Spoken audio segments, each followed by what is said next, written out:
All right, folks, it is Teal39 from Bolt Invest, and today I have a bit of a special episode for you guys. We're going to be talking about GameStop. Usually I go through weekly plays, but something happened on Friday that was so interesting that I could not keep myself from making a video about this. Hopefully you guys enjoy this one. On Friday we saw GameStop make a massive move. So it's been moving a little bit since, let's see here, January 13th, where it popped up a little bit. It's been consolidating, chopping a little bit, and then all of a sudden, it starts to move on Thursday, and then on Friday, the 22nd, we hit a high of about 76.68, which, if we look back on the history of GameStop, you know, um, let's see, let's go to the weekly here. We surpass a previous all-time high, actually. So lots of big moves here. So what does this all mean?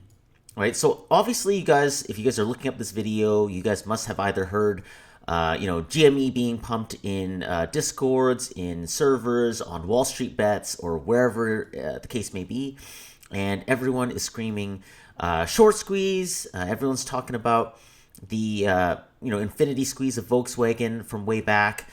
People are looking at price targets and everything. So we're going to take a look at fundamentals. We're going to take a look a little bit about the technical analysis, and we're going to try to figure out where the target is for this stock. Are we going to see something upwards of $100? Are we going to see something $500, $1,000? Are we going to see Volkswagen be replicated again? And yeah, we're going to get into that. So before we start, let me chart a couple lines here just so that I don't have to go back to it. So let's put a line there, kind of previous resistance. So notice why I'm putting these here, just because I want to know what these levels are before I scroll back to a 3-hour chart or like a daily chart or something like that. So once those lines are on, we can obviously see kind of whereabouts we're at. And you can see right away on a technical basis, when we popped over one of the big points of resistance, we hovered here for a little bit, right? Large swings, but we hovered around here. Then we start the next bar, move down a little bit to retest, push all the way up and past, and then the selling pressure towards the end of the day knocks us kind of back down to around the same level. I mean, we're within $1 of our previous all-time high. So on a technical basis, we're not totally sure where this goes from here. We might chop here for a little bit, or we might actually pull back down and fail to break out of this level. From the sounds of the FOMO, like people, the kind of missing out on this play, Wall Street bets and the numerous threads that are showing up, I do feel like there's enough buying pressure to push this up and over this resistance level on Monday. But where does it go? Does it go up to 70, 75? Does it match this high and then pull back down? Like, where do we go from here? So before we get into that, let's talk about why this squeeze is happening to begin with. Now, when we look at GameStop and we look at the amount of short sellers that exist, let's actually pull up we can pull up a window. Let's see. Let's go Yahoo Finance. I'm just going to walk you through the whole process here. So Yahoo Finance, right? We can take a look at some of the financial analysis. Oh, where is this? It's chart summary. Financials. There we go. Financials, profile, statistics. All right, statistics. Here we go. So the float is about 46.89 million shares, and the shares short are 71.2 million shares. So the short percentage is quite high. This percentage is a little bit off. It's updated as of December 31st, so that is actually going to be a little bit different. It should technically be a little bit lower than this then, as we have a float of 46 million, and the share short is not double that amount. But essentially what it means is that when you're short higher than 100%, then every share that exists in the float has to transfer hands more than once in order to cover the short. So when it says, normally there should be a days to cover here, but I actually don't see that measurement here. Last I checked, the days to cover for the shorts for GME is over 8. So that's where you take the number of shares short, you divide it by your daily average volume, and you get a certain number of days. So assuming regular average value for volume, how many days is it going to take for the shorts to cover? Now, the higher that number is, right, would imply the higher number of short shares there are. And that would force a higher squeeze, right? There's more shares short. Therefore, if a squeeze happens, there's the potential to go higher. So the higher the days to cover, the better it is for a short squeeze. Now, from my understanding, the actual squeeze that happened is not actually like the true short squeeze right here. So all this is if you look at the flows of what option contracts are coming through, this is coming from an influx of call options being bought. Now, someone has to sell these calls. Likely, it's going to come from people who are actually institutions who hold these shares. And it's a way to hedge their positions, to make a little bit of extra money. And if they're going to sell these contracts, a pump up in price forces them to try and hedge and actually hold the shares they need in the off chance that these call options go in the money. So if someone's selling a whole bunch of $75 call options on GME, as soon as the price starts pushing upwards, they're going to say, hey, listen, like, we're going to be out of a lot of money if we don't have the shares to cover these. We need to cover this. And they buy more shares, which actually aids the squeeze. So that's not a true short squeeze. That's what we call a gamma squeeze. You might have read about the term kind of here and there. So that usually is just sort of like the beginning. So that is a good thing. That's, bullish on the stock. If the real short squeeze has not happened yet, then we have the potential for higher upside on this squeeze. But the problem I see in this, and the problem I see with the comparison between GME and GameStop, is that what you have in this situation is not actually the same thing. GME does not have the buying pressure that Volkswagen had way back when, solely because when you look at why it squeezed so hard, Volkswagen squeezed hard because almost all of the available float was acquired overnight.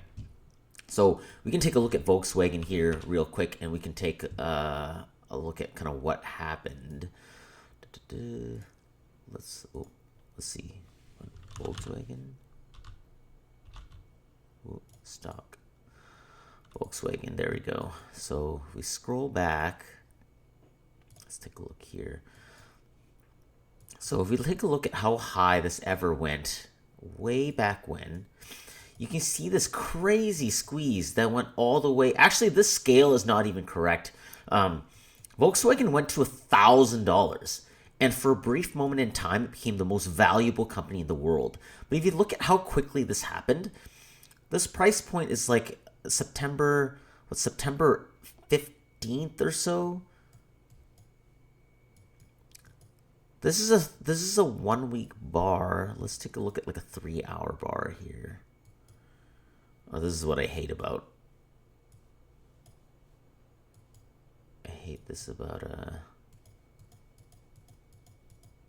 There we go. Okay. Yeah, that's the thing I don't like about TradingView, is that when you change the scale, then all of a sudden it just really shifts. So if you look at where this happened, this all happened within a day, right? There's a 3-hour chart. There's only one candle with this move, and then there's a couple candles where it hovers around the top, and the next one drops all the way down. So this was not a slow, gradual squeeze. This happened almost immediately. So the main difference between that and GameStop is that the problem with this is that there's no buying pressure to acquire almost all the shares overnight. So with Volkswagen, Porsche acquired a large portion of Volkswagen and had taken almost 98-99% of the available float off the market overnight. And so now all of a sudden, every bullish retail investor, every short seller, every single person that wanted to buy a share of Volkswagen was fighting over 1% of the float. Now, the short percentage at that time for Volkswagen was about 130%. Now, if you all of a sudden decrease the float to 1% of the available float, what does that mean? That increases by over like 100-fold. Like you're increasing the buying pressure by 100-fold because they're fighting over 1% of what was previously available. So every single person that wanted to buy a share, now that share has to exchange hands not just once, it has to exchange hands over 13 times. So you can see how immense amount of buying pressure that is and why Volkswagen punched its way to over $1,000. That sort of buying pressure does not exist for GameStop. Now, I'm not saying that a short percentage or short ratio of over 100%, 150%, or even 200% is not significant. It is significant and it will squeeze and it will increase in value. But to $1,000, I'm going to be realistic here and say that this is not that play. Now, there is further upside, but where do you buy in? Like, do you buy in now at $65? Like, is this too much? Like, where do you go from here? So let's take a little bit of technical analysis. I'm going to decrease this to like a 2-hour. Let's actually even go 1 hour. I want to have a little bit more to kind of play off these levels. So if we look at where this goes, we look at this downside chart. I'm going to have to actually change my fibs a little bit. But let's see. From this low to this high, right, we could see that this rejected a little bit right here, the golden pocket, right, this golden zone, the 0.618 fib, but then it pushed past that. So that would actually be the bullish point to buy, this flat top breakout. It's almost a little bit of a cup and handle. The handle's wide, so maybe you wouldn't consider that a cup and handle, but it is at least a flat top breakout. The buying point would be here at 42. You would ride that up. Let's look at where we think that this could go. I'm going to add in the 2, the 3, maybe 3.4. Let's just add in some extra levels here just so that we have levels to expect. This actually went pretty high, so let's actually add in the 4.5. And let's see. Yeah, 4.2, 4.6. Okay, now we've got some extra levels here to work with. I'm not going to bother changing the levels. I'm going to take out those fibs later on anyway. But if you can see where we went, we literally did touch the 4.4 fib, and then we rejected all the way down again. Reasonably speaking, that is a brilliant move. If you were playing this flat top breakout, you would have watched for it to clear all these fibs, and as soon as it touched this fib and started pulling back, I would have sold right here at 75.48, right on this 4.27 fib. Because if it wasn't able to hold that, it was going to break through that. If it didn't hold that, it was going to break through that. And this is a big jump down. So, as soon as it touched one fib and then breaks below the previous fib, I'm out already, right? That's my stop loss. I tend to move my stop loss up to the next fib as long as it crosses that fib with strength. And this happened fast, so I'd be day scalping this. I'd be watching these levels, and I would have been out at 4.2. But let's just say we watch this, it kind of pulls all the way back. So where would it technically pull all the way back if we look at this fib? Let's do a reverse right here. So let's go from this low to high and see where this goes. So from this low to this high, it was potential that it was potentially gonna reverse at the 6.18 again. So it may have, it may have come all the way up to 75, 76, pulled all the way down to touch 52 and then shoot up again. Now that's pretty close, it didn't go to 52, but it did hit, around 54. So I will consider that it did break this fib and then come back over. So yeah, let's break this down a little bit so we can see that move. So I would say that this did pull all the way back. It did spend enough time. It didn't print a candle. It didn't print a 15 below the 0.5 fib. So, it's close enough to a pullback. I know there's a lot of momentum that probably kept it from technically pulling all the way back to here where it should have been. I do think that it would have tested this under normal circumstances, but with the buying pressure that was happening that day and the momentum that was going into it, that probably kept it above there. You can see that the green volume bars are quite high, bigger than all of the red selling volume. So not a lot of selling here because people are kind of riding that momentum, but you can take this pullback again. Where do we expect this to go? We'll play this move from this high down to this low again, and look where we are.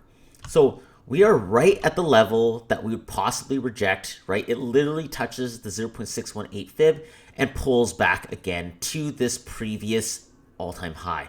So I think that we're sitting at a really key spot here. We can go one of two ways, but this is breaking down.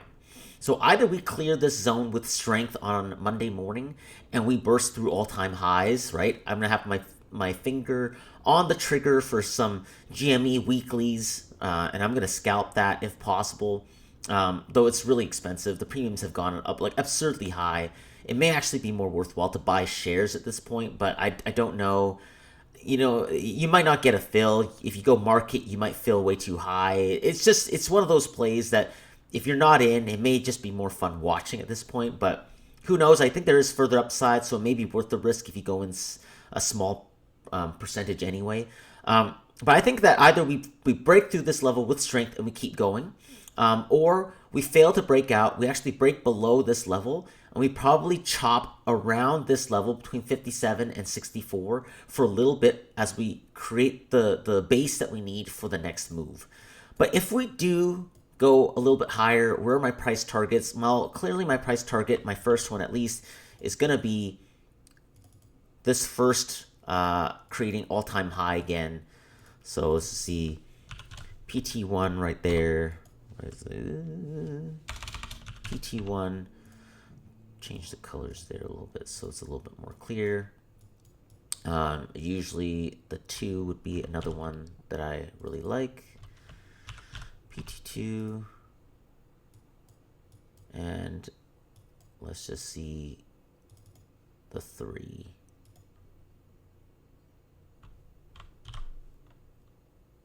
So I think these are reasonable expectations based on the squeeze that might happen.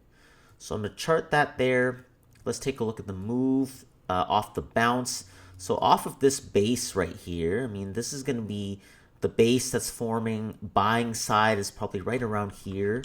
So the bounce move, you can see it kind of tries to break out. It rejects. It drops back over. Long wick on the bottom here. Pushes up. Breaks up and over. Retests. Breaks up a little bit. Retests. And then on that double bounce, right? Bounce 1. Bounce 2. And then off we go. So another way that I'm going to do my price targets here, is I'm going to draw that line from this bounce all the way up to that high, and I'm going to move that line and see where we land. So I'm going to copy that line, push that right off this base, right off probably that bottom. That takes us to about 90.5. So I think we can definitely clear this. Getting all the way to PT3 may be a little bit tough.